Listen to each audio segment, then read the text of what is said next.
కొద్ది దూరం వెళ్ళిన తర్వాత ఎంత గడినా మొదలు కూడా తెలియదు. ఇక నేను కనుక్కోలేను ఈ పరమేశ్వరుడి యొక్క మొదలు అని చెప్పి పైకి వచ్చి 2 చేతులు జోడించి నమస్కరించుకోవచ్చు.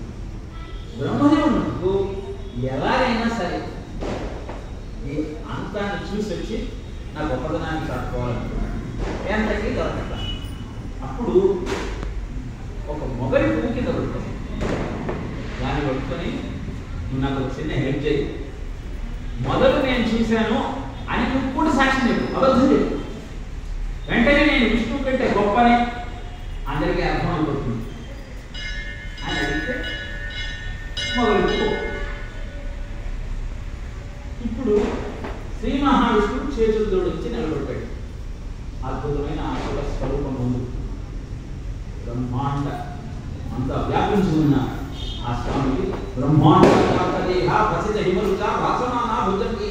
కంఠే కాళాక్ష కోదండ హస్త చక్ష రుద్రాక్షమాల లలిత విభవ అంటూ రుద్రాశ్రీ రుద్ర సూక్త ప్రకటన విభవ